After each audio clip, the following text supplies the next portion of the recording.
welcome to Sleepy Biographies. This is your time to relax, to set the day aside, and to just listen as I share a story with you. Tonight we'll be talking about Christopher Columbus. You've probably heard his name before, but instead of a history lesson in a classroom style, think of this as a slow, easy story, one that helps you settle down and drift off. There's nothing you need to do, no notes to take, no test coming up. Just get comfortable, close your eyes if you want, and let the story carry you along. Alright, let us begin.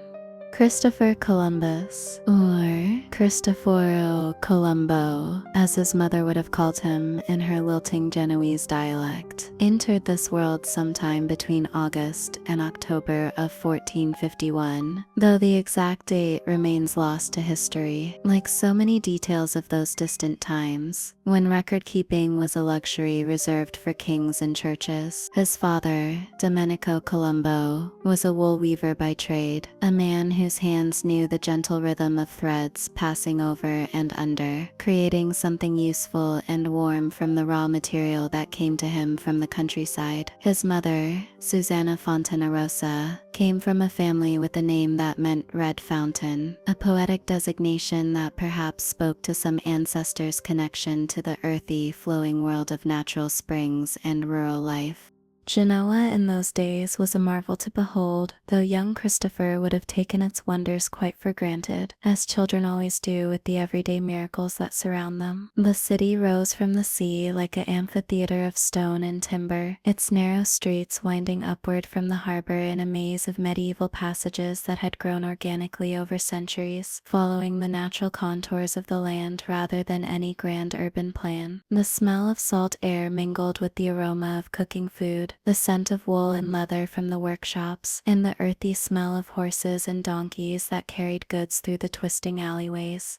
The harbor itself was a forest of masts, where ships from all corners of the Mediterranean bobbed gently at anchor. Venetian galleys, with their distinctive red sails, sat alongside sturdy Flemish cogs, their hulls blackened with tar, and their decks alive with sailors speaking a dozen different languages. There were ships from Constantinople loaded with silks and spices, vessels from Alexandria carrying precious stones and exotic woods, and sturdy fishing boats that ventured out each morning into the blue depths, where the ancient Romans had once sailed their triremes in pursuit of empire. Young Christopher would have wandered these docks as a boy, his bare feet padding along the worn stone piers, while his eyes drank in sights that most children of his era never dreamed of seeing. Here was a sailor with skin darkened by the African sun, there a merchant examining bolts of silk that shimmered like captured moonlight. The harbor was a living encyclopedia of the known world, and the boy who would one day discover a new continent absorbed its lessons without even realizing he was learning. The Colombo family lived modestly but comfortably in their home somewhere in the maze of Genoese streets. The exact location lost to time, but we can imagine it as a typical dwelling of the merchant class, with thick stone walls that kept the interior cool in summer and workshops on the ground floor, where Domenico pursued his trade. The sound of the loom would have been young Christopher's lullaby, that rhythmic clicking and clacking that spoke of productivity and purpose, of threads becoming cloth, and cloth becoming the stuff of daily life. In those days, before the printing press had spread its influence very far beyond Germany, most children learned their letters only if their families could afford to send them to church schools, or if they were destined for the priesthood. Christopher was fortunate enough to receive some education, though it was probably quite basic by our modern standards, enough to read and write in his native Genoese dialect, enough arithmetic to handle simple business transactions, and perhaps a smattering of Latin, the universal language of the educated classes throughout Europe. But the real education of Christopher Columbus was taking place outside the classroom, down at the docks, and in the taverns, where sailors gathered to share their tales. He would have heard stories of storms that could swallow a ship whole, of islands where the trees bore golden fruit, and the natives wore feathers like living rainbows. He learned of the great trade routes that connected Europe to the mysterious east of the Silk Road that wound through desert and mountain to bring back the precious spices that made European food palatable, and the sea routes that carried these same treasures through the Mediterranean to the hungry markets of Venice and Genoa.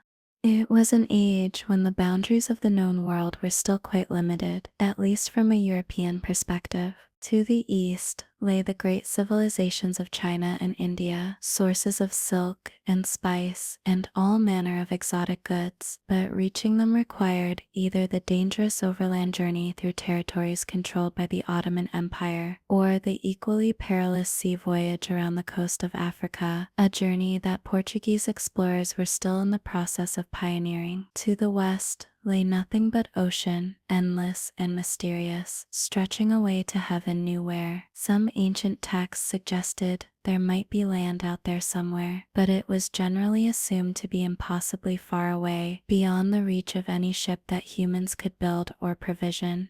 As Christopher grew from boyhood into adolescence, sometime around 1465, when he would have been about 14 years old, he began to go to sea. This was not unusual for a young man from Genoa. The sea was in their blood, and maritime trade was the lifeblood of the Republic. His first voyages were probably short trips along the coast, carrying goods to nearby ports like Savona or Monaco, journeys that would have lasted only a few days, but would have taught him the basics of seamanship, how to read the wind and the waves, how to work the rigging, how to navigate by the stars.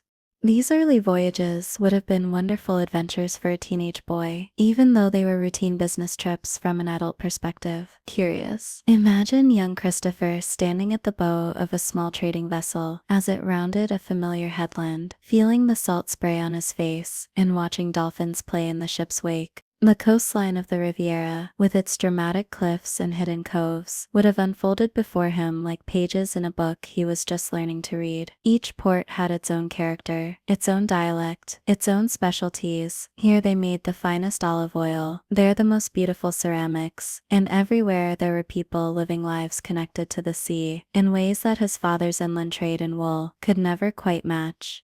As he gained experience and proved his reliability, Christopher began to sail on longer voyages, venturing further from home. By his early 20s, he had probably visited most of the major Mediterranean ports, Barcelona and Valencia in Spain, Marseille in France, perhaps even as far as the Greek islands or the coast of North Africa. Each journey expanded his understanding of the world and his confidence in his own abilities as a navigator and trader.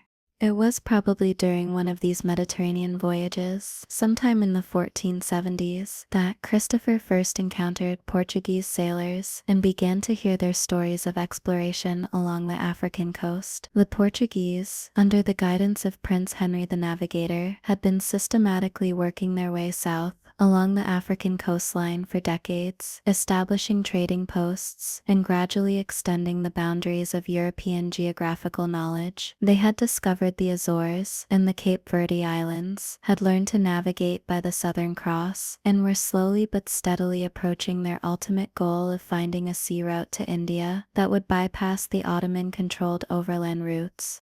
These Portuguese mariners spoke of wonders that must have fired Christopher's imagination. This of the great desert that stretched endlessly inland from the African coast, of peoples and customs unlike anything Europeans had previously encountered, of exotic animals and strange fruits and trading opportunities that seemed to promise unlimited wealth to those bold enough to pursue them. More importantly for Christopher's future, they spoke of their conviction that the ocean was not an impassable barrier, but a highway to undreamed of destinations.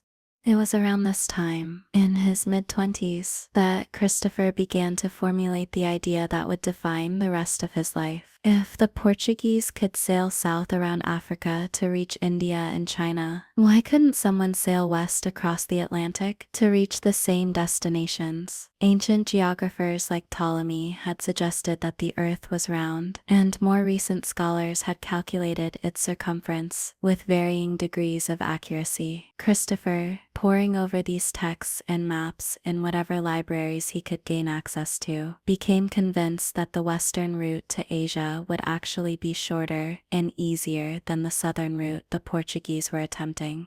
Of course, his calculations were quite wrong, as we now know. The Earth is much larger than the ancient geographers had believed, and there happened to be two entire continents in the way that no European suspected existed. But his mistake was a fortunate one for the course of human history, for it was precisely this miscalculation that gave him the confidence to attempt a voyage that anyone with accurate geographical knowledge would have known to be impossible with the technology of the time. In 1476, when Christopher was about 25 years old, his life took a dramatic turn. He was sailing on a Genoese merchant vessel that was attacked by pirates off the coast of Portugal. The ship was burned and sunk, and Christopher found himself clinging to a piece of wreckage in the cold Atlantic waters, several miles from shore. By all rights, this should have been the end of our story. Most men in such circumstances would have drowned quickly in the rough seas, but Christopher was a strong swimmer, and perhaps the same determination that would later drive him across unknown oceans sustained him during those desperate hours in the water. Somehow, incredibly, he managed to swim to shore, probably somewhere near the Portuguese town of Lagos. This shipwreck, terrifying as it must have been at the time, proved to be one of the most fortunate events in Christopher's life. Stranded in Portugal with nothing but the clothes on his back, he made his way to Lisbon, where he found refuge with the large community of Italian merchants and sailors who had settled there. Portugal in the 1470s was the most advanced maritime nation in Europe, the center of geographical knowledge and navigational innovation. Here, in the royal libraries and among the community of experienced navigators, Christopher had access to information and expertise that simply wasn't available anywhere else in the world.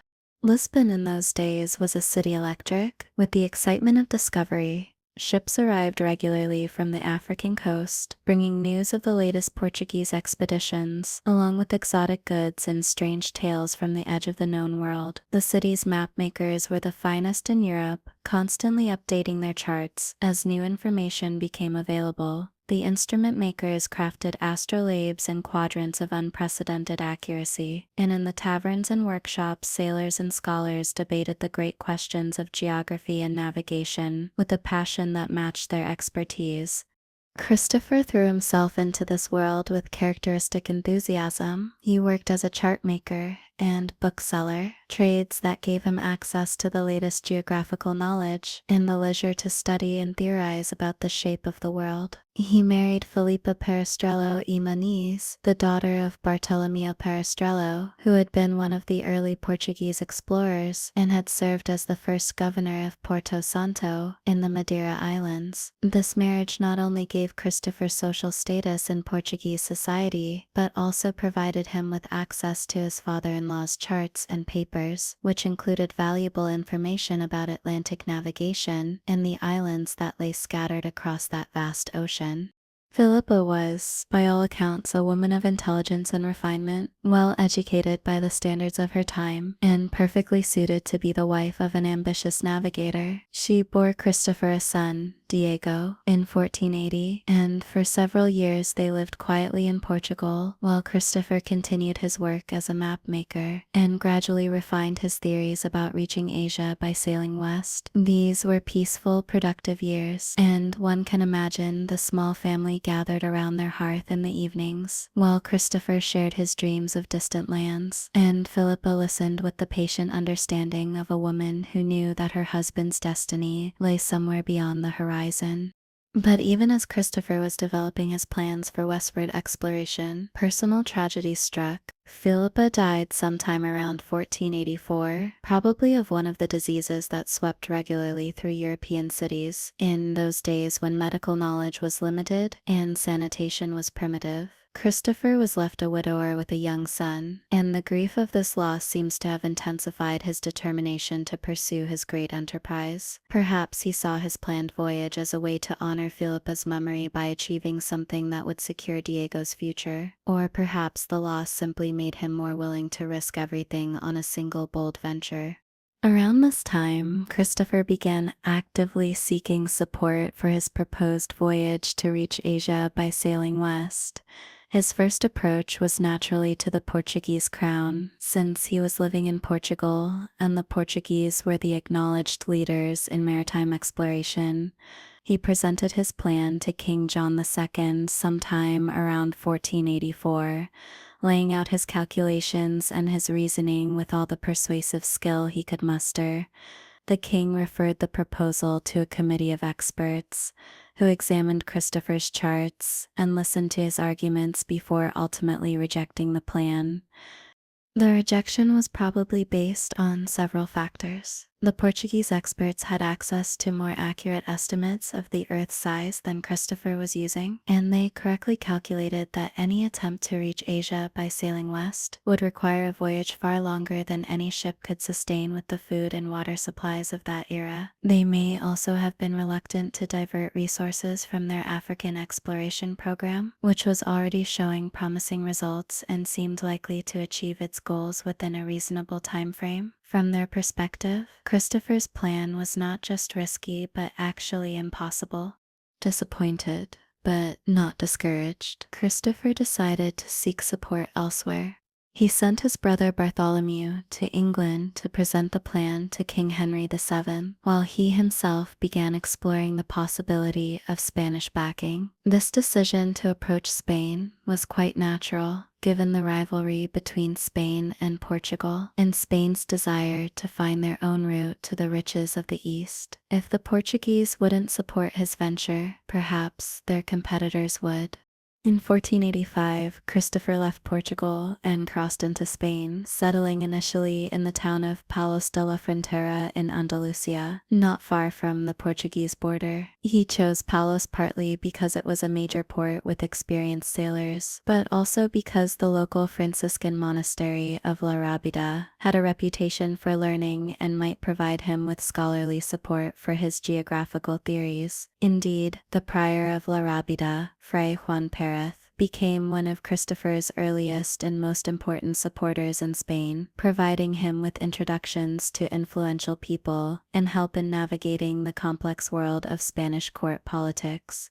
Spain in the 1480s was a nation in the midst of profound transformation. The marriage of Ferdinand of Aragon and Isabella of Castile in 1469 had united the two largest Spanish kingdoms under a single crown, creating a power that could challenge French dominance in Europe and Portuguese supremacy at sea. But the new monarchs were facing enormous challenges. The final Muslim kingdom in Spain, Granada, still controlled much of southern Andalusia and remained a constant military threat. The Spanish treasury was strained by the costs of this ongoing war, and the nobility was restive after decades of civil conflict. In such circumstances, a risky voyage of exploration might have seemed like an unaffordable luxury. Christopher spent several years trying to gain an audience with the Spanish monarchs, following their itinerant court from city to city as they directed the war against Granada. When he finally received a hearing, probably sometime around 1486, he presented his case with all the passion and conviction he could muster. He showed them his maps and charts, explained his calculations about the size of the Earth and the distance to Asia, and painted vivid pictures of the wealth that would flow back to Spain if they supported his venture. Ferdinand and Isabella were intrigued but cautious. Like the Portuguese before them, they appointed a commission to study Christopher's proposal, led by Hernando de Talavera, Isabella's confessor, and a man of considerable learning. The commission took its time, examining the available geographical texts and debating the feasibility of Christopher's plan. Meanwhile, Christopher waited, supported by a small allowance from the crown, and by the charity of various nobles and churchmen, who found his ideas fascinating, even if they weren't entirely convinced of their practicality. During these years of waiting, Christopher's personal life took another important turn. In Córdoba, probably sometime around 1487, he met Beatriz Enriquez de Arena, a young woman from a peasant family who worked in her cousin's tavern. Despite the difference in their social stations, Christopher, whatever his origins, was now a man of some education and court connections. While Beatriz was a simple working woman, they fell in love and began living together. In 1488, Beatrice gave birth to Christopher's second son, Ferdinand, who would grow up to become his father's biographer and one of our most important sources of information about his life and voyages. Christopher never married Beatrice, probably because the difference in their social backgrounds made such a union unthinkable by the standards of the time, but by all accounts, their relationship was a loving and stable one. She provided him with emotional support during the difficult years when he was seeking backing for his voyage, and he, in turn, ensured that she and their son were provided for even when his own circumstances were precarious. It's a reminder that behind the great historical figures whose names we remember, there were often ordinary people whose love and sacrifice made their achievements possible. The commission appointed by Ferdinand and Isabella finally delivered its verdict in 1490, and, like the Portuguese experts before them, they rejected Christopher's plan. Their reasoning was sound. The voyage he proposed would indeed be impossibly long, with the ships and supplies available at that time. But Christopher refused to accept defeat. He had invested too much of his life in this dream to abandon it now, and he sensed that the political situation was changing in ways that might work in his favor. The war against Granada was finally nearing its end after nearly a decade of campaigning. The last Muslim strongholds were falling one by one, and it was clear that the final conquest of Granada itself was only a matter of time. Once that was accomplished, Spain would be united under Christian rule for the first time in nearly 8 centuries, and the resources that had been devoted to the reconquest could be redirected to other purposes. Moreover, the successful completion of the reconquest would mark Spain's emergence as a major European power, and Ferdinand and Isabella would naturally be looking for new ways to assert their international prestige. Christopher's timing proved to be perfect. In January 1492, after a lengthy siege, Granada fell to the Spanish forces, and the last Muslim ruler of Spain sailed away to exile in North Africa. The Christian reconquest was complete, and Spain was free to turn its attention to other horizons. In this moment of triumph and national unity, Christopher's proposal suddenly seemed less like a hopeless gamble and more like a worthy enterprise for a great nation. The story of Christopher's final negotiations with the Spanish crown has become legendary, though some of the details may be more dramatic than historically accurate. According to the traditional account, Ferdinand and Isabella had initially agreed to support his voyage, but Christopher's demands for titles and rewards struck them as excessive, and they withdrew their offer. Christopher supposedly left the court in disgust, and was already on the road out of the city when Luis de Santangel, the keeper of Isabella's purse, convinced the queen to change her mind and recall him.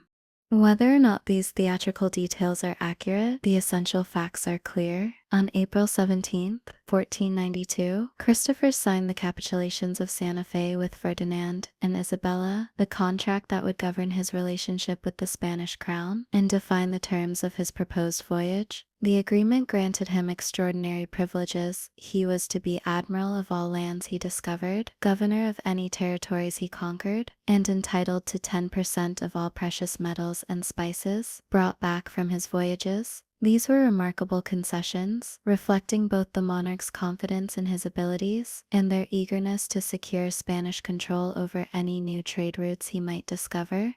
With the contract signed and royal backing secured, Christopher threw himself into the practical preparations for his voyage with characteristic energy and attention to detail. He established his headquarters in Palos de la Frontera, the same town where he had first arrived in Spain 7 years earlier, and began the complex task of assembling ships, crews, and supplies for a voyage into the unknown.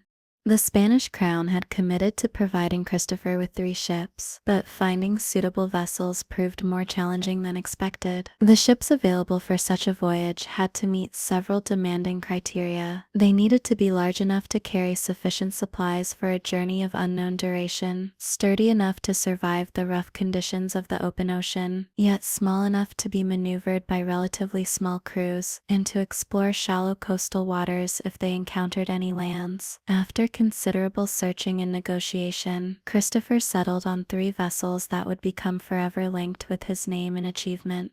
The largest of the 3 was the Santa Maria, which would serve as Christopher's flagship. She was a carrack, a type of sailing ship that had evolved from the earlier cog design to become the workhorse of Mediterranean and Atlantic trade. At somewhere between 85 and 100 feet in length, the exact dimensions are lost to history. She was a substantial vessel for her time, with a high castle at both bow and stern, and a broad beam that provided stability in rough seas. Her deep hold could carry the food, water, and trade goods that would be essential for the voyage, while her elevated deck structures provided accommodation for Christopher and his senior officers. The other 2 ships were caravels, a newer and more maneuverable design that the Portuguese had developed specifically for exploration. The Pinta and the Ninja, the latter name being a nickname, meaning little girl, while her actual name was probably the Santa Clara, were smaller and faster than the Santa Maria, with shallow drafts that would allow them to explore coastlines and enter harbors that would be inaccessible to larger vessels. These ships represented the cutting edge of maritime technology, incorporating innovations in sail design and rigging that made them much more efficient than earlier vessels.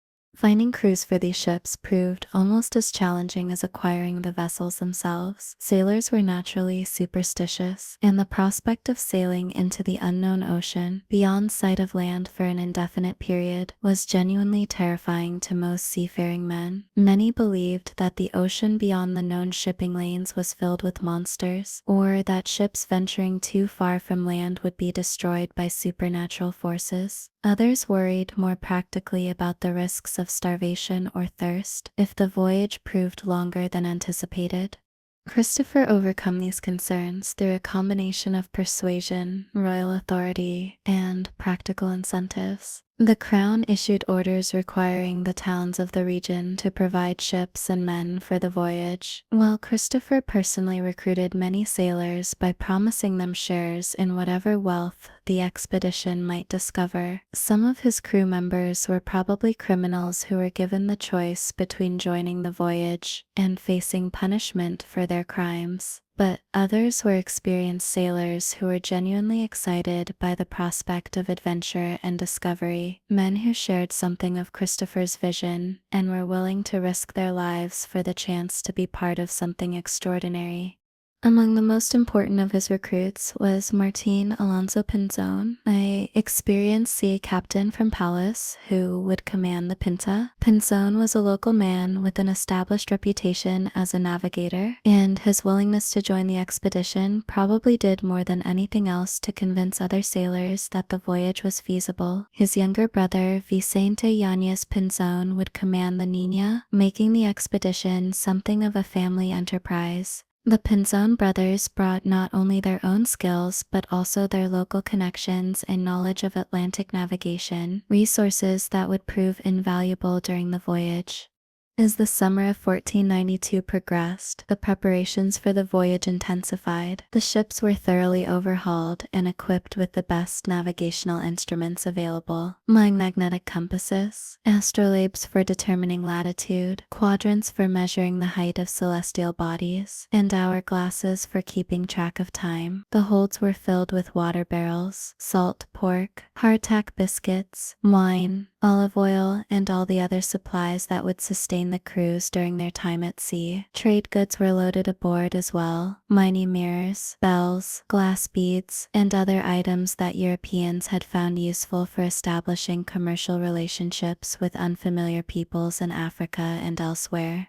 Perhaps most importantly, Christopher spent these months refining his navigational plans and studying all available information about Atlantic winds and currents. He had learned from Portuguese navigators that the trade winds in the latitude of the Canary Islands blew steadily from east to west, and he planned to use these winds to carry his ships across the ocean. For the return voyage, he theorized that he could sail north to a higher latitude where the prevailing winds blew from west to east. This plan showed sophisticated understanding of Atlantic weather patterns and would prove to be exactly correct, though Christopher Christopher had no way of knowing at the time whether his theoretical knowledge would translate into practical success.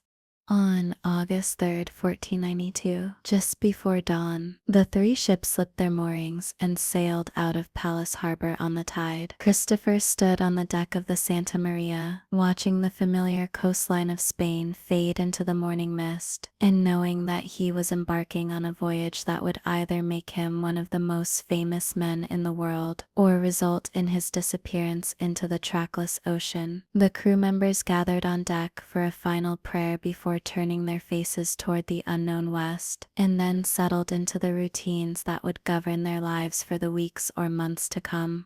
The first leg of the voyage took them southwest to the Canary Islands, Spanish possessions that served as the last outpost of European civilization before the vast emptiness of the Atlantic. This was a familiar route, well traveled by merchant ships and fishing vessels, and the voyage proceeded without incident. They reached the island of Gran Canaria on August 9th, where they took on additional supplies and made final repairs to their ships. Christopher also used this stop to make some adjustments to the rigging of the Niña, changing her from a lateen-rigged vessel to a square-rigged one, a modification that would make her more efficient for sailing before the wind during the long ocean crossing ahead.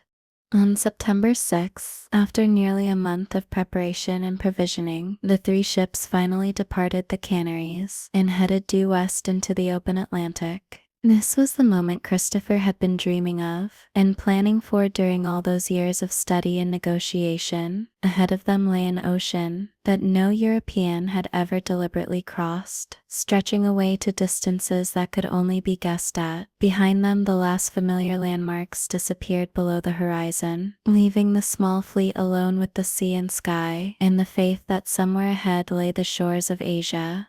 The daily routine of the voyage quickly established itself. Each day began before dawn with prayers and the changing of the watch. The ship's boy would turn the half-hour glass and call out the time, while the crew members attended to their various duties, adjusting the sails to catch the best advantage of the wind, checking the rigging for signs of wear, maintaining the equipment, and keeping watch for any signs of land or dangerous weather. Christopher spent his days taking navigational readings, updating his charts, and maintaining the ship's log that recorded their progress across the trackless ocean. The weather during the early weeks of the voyage was remarkably favorable. The trade winds blew steadily from the northeast, pushing the ships westward at a good pace, without the violent storms that could easily destroy small vessels so far from any possible refuge. The seas were generally calm, with the long, easy swells that characterize the deep ocean, rather than the choppy waves of coastal waters. Dolphins played around the ships, and flying fish occasionally landed on the decks, providing welcome supplements to the monotonous diet of salt pork and hardtack biscuits.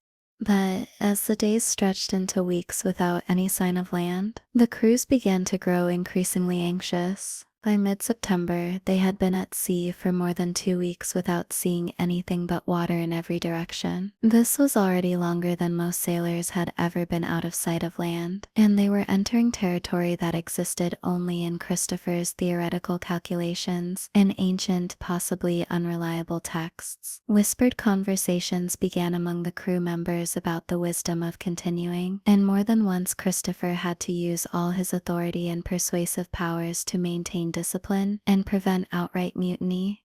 Christopher himself was probably more worried than he allowed his men to see, though his public confidence never wavered. His calculations had suggested that they should have reached land by now, or at least encountered some of the islands that ancient geographers had placed in the Western Ocean. Each day that passed without any sight of land made it more likely that his geographical theories were wrong, and that they were sailing toward either empty ocean or death by starvation and thirst. But he had committed himself too completely to this course to turn back now, and something deep within him, call it intuition, faith, or simple stubbornness, told him that their goal was still achievable.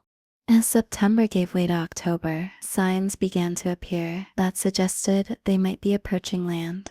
Flocks of birds were seen flying overhead, following migration routes that presumably led to distant shores. Floating vegetation appeared in the water, including branches with fresh green leaves that could not have been in the ocean for very long. The crew members began to scrutinize the horizon with renewed hope, and Christopher instituted a reward for the first man to sight land, knowing that the promise of gold might sharpen their eyes and sustain their spirits. On October 11th, 35 days after leaving the Canaries, the signs of approaching land became unmistakable. Large numbers of birds were visible, and the water itself seemed different, with the color and clarity that often indicates proximity to shore. As evening fell, Christopher thought he saw a light in the distance, though it was so faint and intermittent that he couldn't be certain it wasn't merely his wishful imagination playing tricks on him. The ships continued sailing through the night, with every man straining his eyes toward the western horizon. At 2 o'clock in the morning of October 12, 1492, Rodrigo de Triana, a sailor aboard the Pinta, called out the words that would echo through history: "Tierra, tierra." Mind. There, clearly visible in the moonlight, was a low coastline with white beaches that gleamed like silver in the darkness. After more than 5 weeks at sea, after crossing 3,000 miles of ocean that no European had ever navigated before, Christopher Columbus had achieved his goal of reaching land by sailing west. Of course, it wasn't the coast of Asia that he thought he was seeing, but rather a small island in what we now call the Bahamas. But that error, significant as it would prove to be, couldn't diminish the magnitude of his achievement, or the courage he had shown in attempting such a voyage. As dawn broke on that historic October morning, the 3 ships approached the island cautiously, looking for a safe place to land. The island was beautiful beyond description, covered with lush tropical vegetation, unlike anything the Europeans had ever seen, surrounded by crystal clear water and shades of blue and green that seemed almost supernatural. Palm trees swayed gently in the warm breeze, and exotic birds filled the air with their calls. After weeks of seeing nothing but endless ocean, this tropical paradise must have seemed like a vision of Eden itself. Christopher went ashore in the ship's boat, accompanied by the Pinzon brothers and several other officers, carrying the royal banner of Castile and a flag bearing the green cross of the expedition. As his feet touched the sandy beach, he knelt and kissed the ground, then formally claimed the island for the Spanish crown, naming it San Salvador, Holy Savior, in gratitude for their safe arrival. The crew members who witnessed this ceremony could hardly have imagined that they were participating in one of the most significant moments in human history, the first meeting between the civilizations of Europe and America. Soon after the Europeans landed, they encountered the island's inhabitants, a people whom Christopher immediately called Indians, because he was convinced he had reached the outskirts of the Indies. These were members of the Taino people, and they approached the strangers with curiosity rather than fear, offering gifts of parrots, cotton thread, and small pieces of gold. They were, by all accounts, a gentle and generous people, living a simple life in harmony with their tropical environment. They went naked, or nearly so, their bodies painted with decorative designs, and they seemed to have no knowledge of warfare or violence, as Europeans understood it.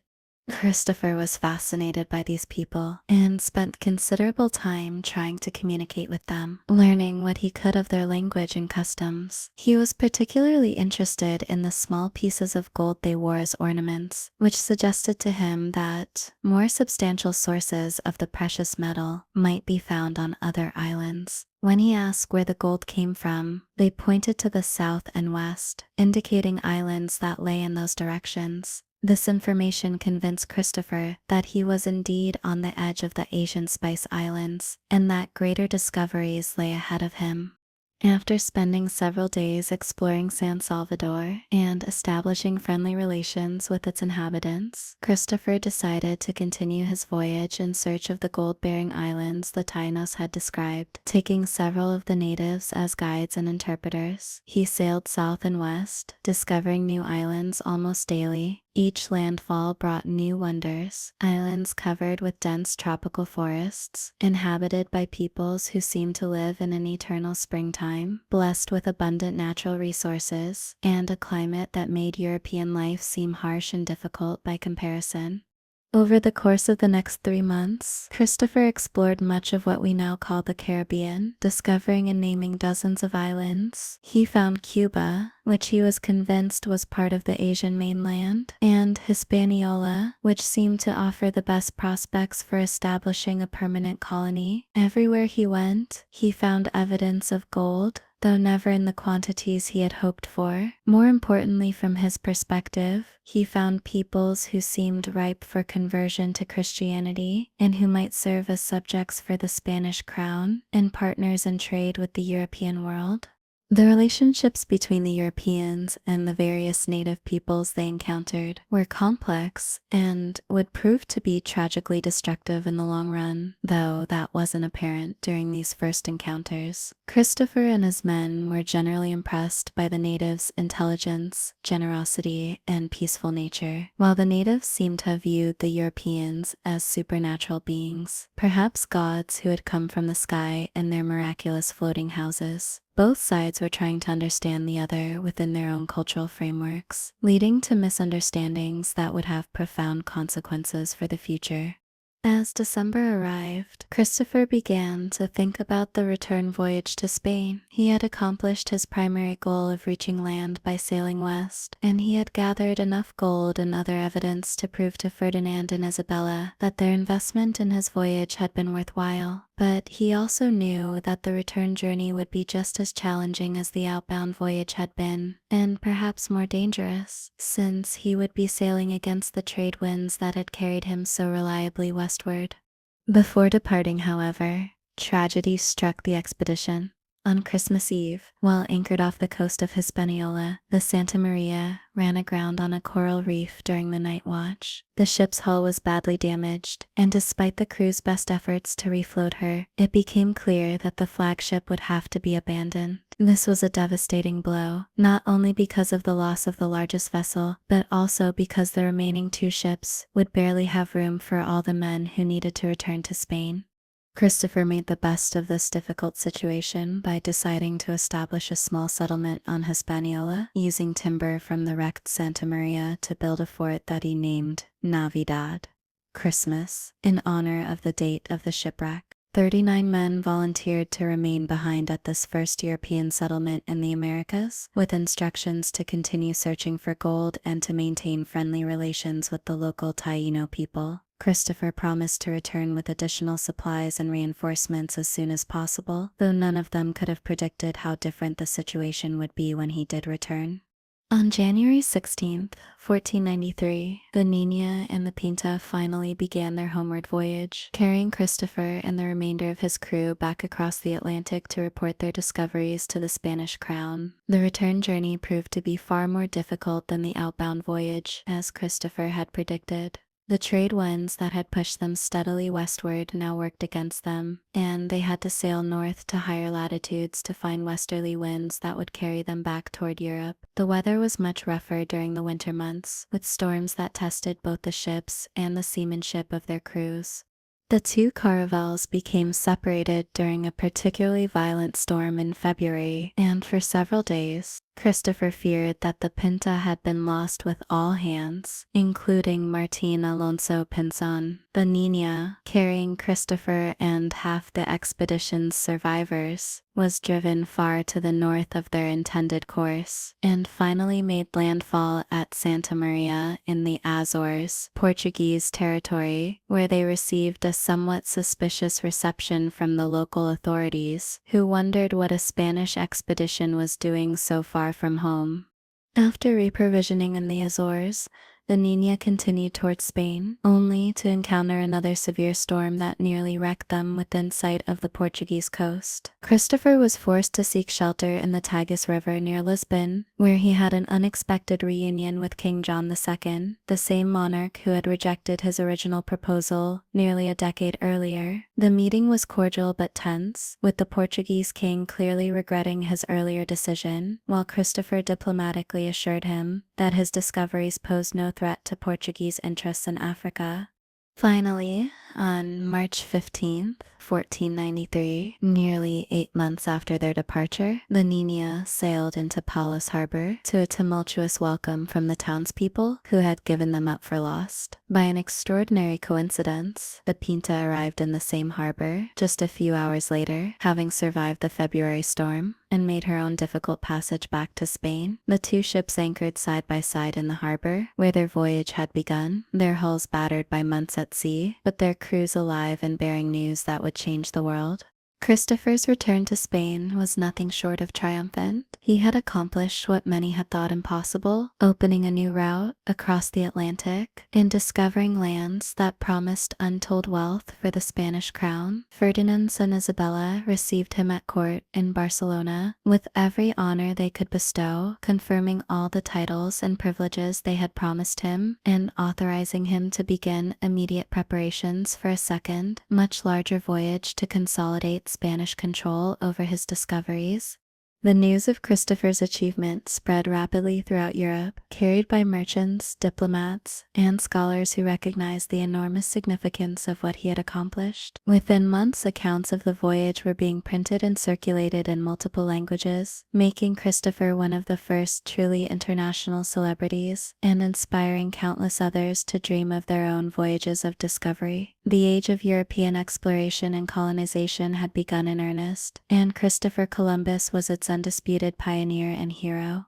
But even as he basked in his newfound fame and began planning his second voyage, Christopher remained convinced that he had reached the outskirts of Asia and that his greatest discoveries still lay ahead of him. He spent the summer of 1493 assembling a much larger expedition, 17 ships and more than 1,200 men, that would not only continue his explorations but also begin the systematic colonization of the lands he had discovered. This second voyage would be very different from the first, less a journey of exploration than a military and commercial enterprise designed to extract wealth from the new territories and establish permanent Spanish control over them.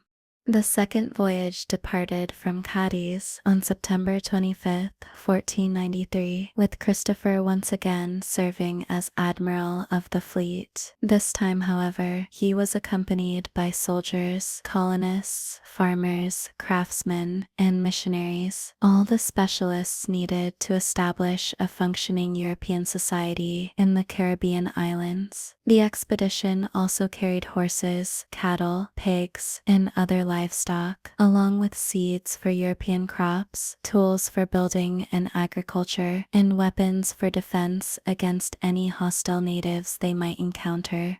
The outward voyage of the second expedition was much faster than the first, taking only 3 weeks to cross the Atlantic, thanks to Christopher's improved knowledge of wind patterns and ocean currents. The fleet made its first landfall at Dominica in the Lesser Antilles, then worked its way north through the Caribbean islands, discovering new territories almost daily. Christopher named many of these islands after Christian saints or Spanish nobles, gradually filling in the map of the Caribbean with names that reflected European rather than indigenous traditions. When the expedition finally reached Hispaniola in late November 1493, Christopher discovered that the settlement of Navidad had been completely destroyed and all 39 of the men he had left behind were dead. The Taino people, initially so friendly and welcoming, had apparently turned against the Europeans after suffering abuse and exploitation at their hands. This was Christopher's first indication that the relationship between Europeans and Native Americans might not develop as smoothly as he had initially hoped. Undeterred by this setback, Christopher established a new and much larger settlement on the northern coast of Hispaniola, which he named La Isabela in honor of Queen Isabella. This was intended to be the capital of Spanish America, a grand colonial city that would serve as the base for further exploration and the center of Spanish administration in the New World. But La Isabela proved to be poorly located, built on swampy ground that bred disease and far from the gold deposits that Christopher had hoped to exploit. The settlement struggled from the beginning, plagued by illness, food shortages, conflicts with the natives, and disputes among the colonists themselves. Christopher's role as colonial administrator proved to be far more difficult than his role as explorer and navigator. He was an excellent seaman and a visionary geographer, but he lacked the political and managerial skills needed to govern a fractious collection of Spanish colonists, many of whom had come to the New World expecting to make quick fortunes without much effort. Complaints about his administration began to reach Spain within months of the settlement's establishment, and his relationship with the Spanish crown, so positive after his first voyage, began to deteriorate.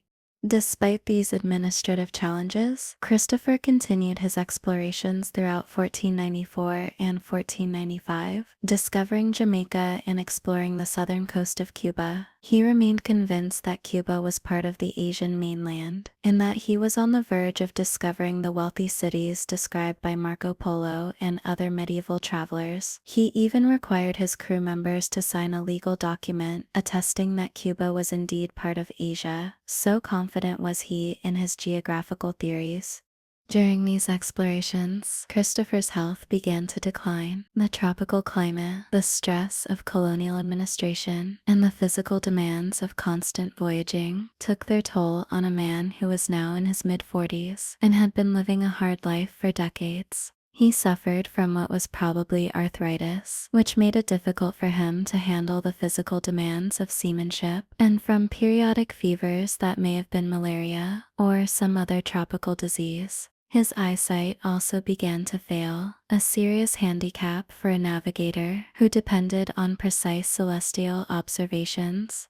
In March 1496, worn down by illness and frustrated by the problems of colonial administration, Christopher decided to return to Spain to report on his second voyage and to seek additional support from the crown. He left his brother Bartholomew, who had finally joined him in the Caribbean, in charge of the struggling settlements, and sailed back across the Atlantic with a small fleet carrying samples of the gold, exotic plants, and native peoples that he hoped would convince Ferdinand and Isabella to continue supporting his enterprises.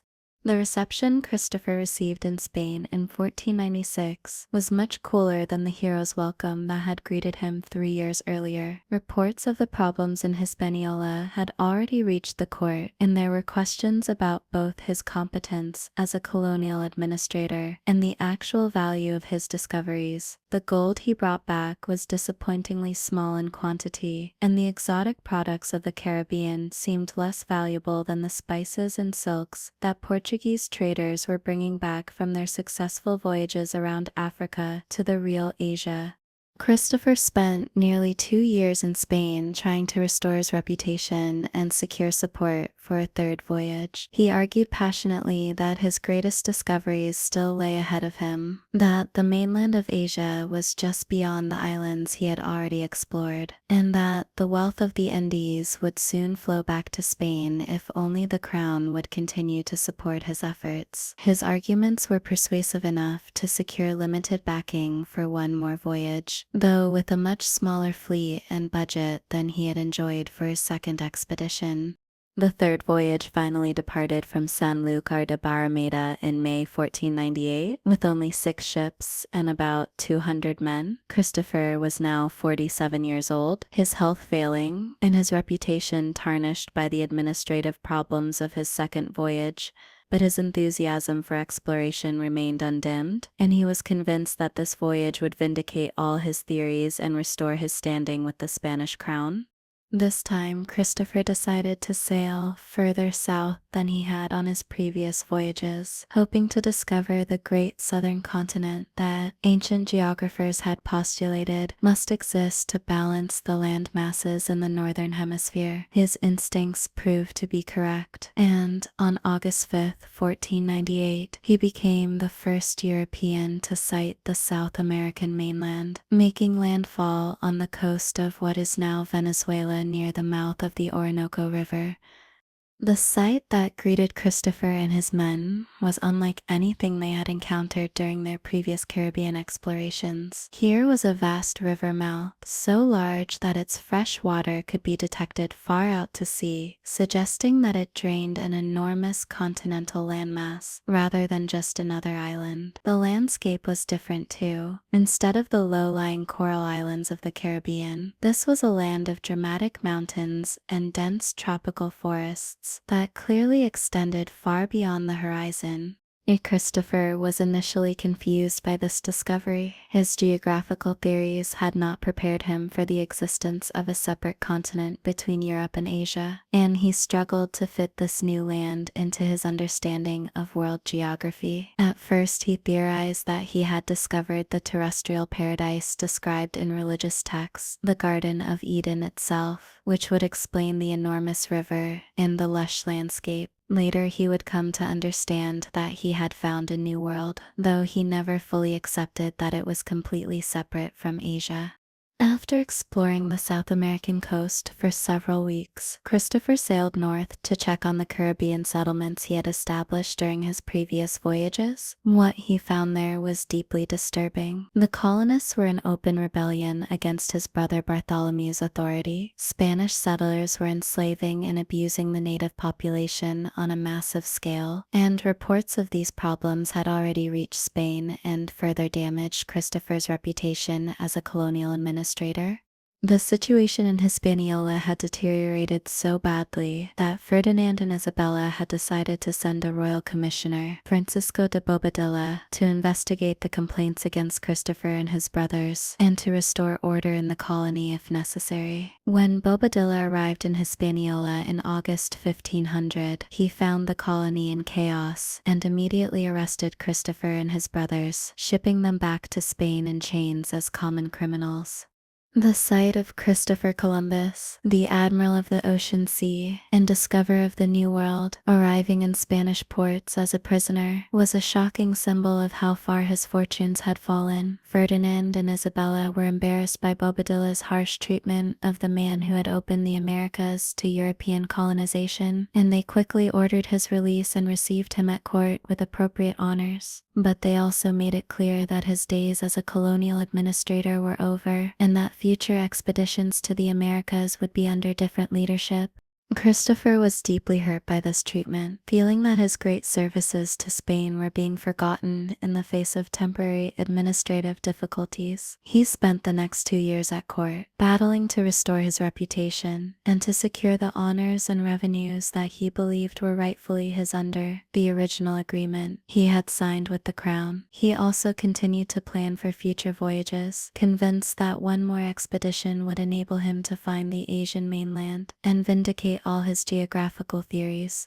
Finally, in 1502, Ferdinand and Isabella authorized Christopher to undertake a fourth and final voyage, though with strict instructions that he was not to interfere with the administration of the Caribbean colonies and was to focus solely on exploration. At age 51, suffering from arthritis and other ailments that made shipboard life increasingly difficult, Christopher set out once more across the Atlantic with 4 small ships and about 150 men, including his younger son Ferdinand, now 14 years old and eager to share in his father's adventures. This fourth voyage proved to be the most difficult and dangerous of all Christopher's Atlantic crossings. The fleet encountered severe storms that damaged the ships and scattered them across the Caribbean, and Christopher's failing health made it increasingly difficult for him to provide the strong leadership that such expeditions required. They explored the coasts of Honduras, Nicaragua, Costa Rica, and Panama, still searching for a passage through to the Asian mainland that Christopher was convinced must exist somewhere in this region. In Panama, Christopher thought he had finally found evidence of the great wealth he had been seeking for more than a decade. The local people wore gold ornaments and spoke of rich mines in the interior, leading Christopher to establish a small settlement called Santa Maria de Belén, near the mouth of the Belén River. But this settlement, like Navidad 10 years earlier, was quickly overwhelmed by hostile natives, and Christopher was forced to abandon it after losing several men and one of his ships. The return voyage from this fourth expedition was a nightmare of storms, shipwrecks, and near starvation. Christopher's remaining 2 ships were so damaged by tropical shipworms that they were barely seaworthy, and the expedition was forced to beach them on the coast of Jamaica, where they remained stranded for more than a year. Christopher's health continued to deteriorate during this enforced stay in Jamaica, and at times it seemed doubtful that he would survive to see Spain again. Finally, in June 1504, a rescue ship arrived from Hispaniola and carried Christopher and the survivors of his expedition back to Spain. By this time, he was a broken man, aged far beyond his 53 years by a lifetime of hardship and disappointment. His great discoveries had made Spain wealthy and powerful, but the profits had largely bypassed him, and his reputation had been tarnished by the administrative failures of his colonial enterprises. Christopher spent his final years in Spain fighting legal battles to secure the honors and revenues he believed were owed to him under his original agreement with the crown.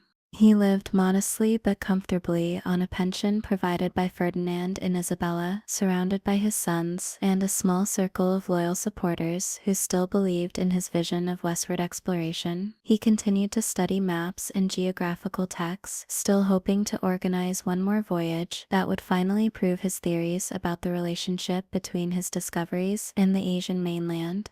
The time was running out for the aging explorer. His health, never good since his Caribbean years, continued to decline, and by 1505 he was largely bedridden, suffering from what was probably a combination of arthritis, heart disease, and the lingering effects of various tropical illnesses. He remained mentally sharp, however, and continued to correspond with scholars and officials about geographical matters and his ongoing legal disputes with the crown. Solemn on May 20th, 1506, Christopher Columbus died in his modest lodgings in Valladolid, Spain, at the age of 54. He was surrounded by his sons and a few close friends, and his last words were reportedly, "Into thy hands, O Lord, I commend my spirit." His death attracted little attention at the time. The man who had opened 2 continents to European colonization passed away almost unnoticed, his great achievements overshadowed by the administrative controversies and legal disputes that had marked his later years. Even in death, Christopher could not find rest. His remains were initially buried in Valladolid, then moved to a monastery in Seville, then shipped across the Atlantic to be interred in the Cathedral of Santo Domingo in Hispaniola, the island where he had established his first permanent settlement. Later, when the Spanish lost control of Hispaniola, his remains were supposedly moved to Havana, and then, when Cuba gained independence, back to Seville. Today, both Seville and Santo Domingo claim to possess his authentic remains, a fitting symbol of the disputes that followed him throughout his life and beyond. The true magnitude of Christopher Columbus's achievement only became clear in the decades after his death, as other explorers followed the routes he had pioneered and gradually revealed the vast extent of the American continents. Amerigo Vespucci, whose name would eventually be applied to the New World, was one of the first to recognize that Christopher had discovered not a route to Asia, but an entirely separate continent system. Vasco Núñez de Balboa crossed the Isthmus of Panama and discovered the Pacific Ocean, proving that another great ocean separated the Americas from Asia. Ferdinand and Magellan's expedition completed the first circumnavigation of the globe, finally demonstrating the true size of the Earth and the relationship between the various continents and oceans. But it was Christopher Columbus who had taken the first crucial step, who had possessed the vision and courage to sail beyond the edge of the known world into the trackless Atlantic, guided only by his faith in ancient texts and his own calculations. His geographical theories may have been wrong in their details, but his fundamental insight that the ocean was not an impassable barrier but a highway to new lands proved to be absolutely correct and revolutionary in its implications. The consequences of Christopher's voyages extended far beyond geography and navigation. His discoveries initiated the process that would bring the civilizations of Europe and America into contact for the first time, with results that were both magnificent and tragic. The Columbian Exchange, as historians call it, brought European diseases, animals, and crops to America, while carrying American plants, metals, and ideas back to Europe. This biological and cultural exchange transformed both continents and ultimately the entire world. The negative consequences of European colonization in America were severe and long-lasting. Native American populations were decimated by diseases to which they had no immunity, and those who survived faced conquest, enslavement, and cultural destruction on a massive scale. The wealth that Christopher and his successors extracted from America was built largely on the suffering of indigenous peoples, and later, enslaved Africans brought across the Atlantic in the horrific Middle Passage. These injustices cast a dark shadow over Christopher's legacy and remind us that even the most significant historical achievements often come at terrible human costs. But the positive consequences were equally dramatic. American crops like maize, potatoes, and tomatoes revolutionized European agriculture and supported massive population growth. American silver financed European expansion around the world and stimulated global trade networks. American ideas about individual freedom and democratic government would eventually influence political developments in Europe and beyond. The meeting of civilizations that Christopher initiated, however traumatic in its immediate effects, ultimately enriched human knowledge and expanded the horizons of human possibility. Christopher Columbus himself was a man of his time, sharing both the virtues and the prejudices of late medieval European civilization. He was devoutly religious, genuinely believing that his voyages were part of God's plan for spreading Christianity throughout the world. He was also ambitious and sometimes ruthless in pursuing his goals, willing to exploit both European investors and American natives in service of his grand vision. He combined remarkable courage and persistence with a stubborn refusal to abandon theories that had been proven wrong by his own discoveries. Perhaps most importantly, Christopher possessed an extraordinary combination of practical seamanship and visionary imagination that enabled him to conceive and execute voyages that others considered impossible.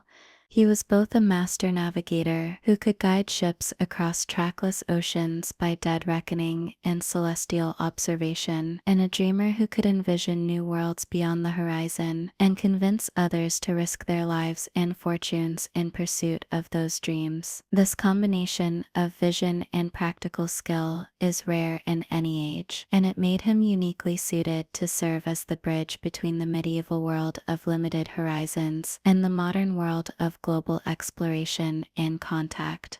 As we reflect on Christopher Columbus's life and achievements from the perspective of our own time, we can appreciate both the magnitude of his accomplishments and the complexity of his legacy. He was neither the perfect hero that earlier generations sometimes made him out to be, nor the simple villain that some contemporary critics portray. He was a human being with all the contradictions and complexities that implies, who found himself at a crucial turning point in human history and possessed the combination of skills, vision, and determination needed to change the course of that history. His 4 voyages across the Atlantic, undertaken with ships and navigational instruments that we would consider primitive, required courage that is difficult for us to fully appreciate in our age of satellite navigation and instant global communication. When he sailed west from the Canary Islands on September 6, 1492, he was venturing into an ocean that Europeans had never crossed, guided only by his faith in ancient texts and his own calculations about the size of the earth. That he succeeded in this venture, not once, but 4 times, establishing permanent contact between civilizations that had been separated for thousands of years, remains one of the most remarkable achievements in the history of human exploration. The world that Christopher opened to European exploration was far larger and more complex than he ever realized. The American continent stretched from the Arctic to the Antarctic, encompassing climates and landscapes that ranged from tropical rainforests to Arctic tundra, populated by hundreds of different peoples with their own languages, cultures, and civilizations. The wealth of this new world, not just in gold and silver, but in biological diversity, agricultural potential, and human creativity, exceeded even Christopher's most optimistic projections. His discovery made possible the development of truly global civilization for the first time in human history. But that global civilization was built on foundations that included both creativity and destruction, both magnificent achievements and terrible injustices. The same voyages that brought new crops and new knowledge to Europe also brought diseases and conquest to America. The same enterprise that demonstrated human capacity for exploration and adaptation also revealed human capacity for exploitation and cruelty. Christopher Columbus, the historical figure, thus embodies both the potential and the limitations of human ambition, both the glory and the tragedy of cultural contact between civilizations with vastly different technologies and worldviews. In the end, perhaps the most fitting tribute to Christopher Columbus is not to see him as either hero or villain, but as a deeply human figure whose personal qualities, both admirable and troubling, enabled him to play a crucial role in one of history's great turning points. His courage, his determination, his navigational skill, and his visionary imagination made possible discoveries that changed the world. His prejudices, his administrative failures, his treatment of native peoples, and his stubborn adherence to incorrect theories remind us that even those who achieve greatness remain flawed human beings, products of their own time and culture. The story of Christopher Columbus is ultimately the story of human exploration and discovery, with all the triumphs and tragedies that such enterprises entail. It reminds us that the expansion of human knowledge and the growth of human civilization often come at significant costs, and that those who pioneer new frontiers carry heavy responsibilities along with their remarkable opportunities. As we continue to explore new frontiers, whether in outer space, in the depths of the oceans, or in the microscopic world of genetic engineering, we would do well to remember both the achievements and the failures of that Genoese navigator who opened the modern age by sailing beyond the edge of the known world into the vast Atlantic. And so, dear listener, we come to the end of our long journey through the life of Christopher Columbus, that remarkable man whose vision and courage changed the course of human history, like those trade winds that carried his ships across the Atlantic more than 500 years ago. His story has carried us across the centuries, from the medieval world of his birth to the global civilization that his discoveries made possible. We have followed him from the narrow streets of Genoa to the royal courts of Spain, from the familiar waters of the Mediterranean to the uncharted vastness of the Atlantic, and finally to those tropical shores where two worlds met for the first time. It has been a long tale, full of adventure and discovery, triumph and tragedy, vision and blindness. Christopher Columbus was not a perfect man. Indeed, no human being ever is, but he was a man whose particular combination of skills and dreams enabled him to achieve something truly extraordinary. In an age when most people never traveled more than a few miles from the place where they were born, he crossed an ocean that no European had ever navigated. In an age when the limits of the world seemed fixed and final, he pushed beyond those limits and revealed new continents. In an age when different civilizations lived in complete isolation from each other, he initiated the contact that would ultimately create our modern interconnected world. As you drift towards sleep tonight, perhaps you can imagine yourself standing on the deck of the Santa Maria in those final hours before dawn on October 12th, 1492, watching the eastern horizon for the first glimmer of light that would reveal the New World. Or perhaps you can picture yourself in the narrow streets of medieval Genoa, where a young boy dreamed of sailing beyond the sunset to lands that existed only in his imagination. The world has changed immeasurably since Christopher Columbus's time, but the human capacity for vision and courage that drove him across the Atlantic remains as vital today as it was 5 centuries ago.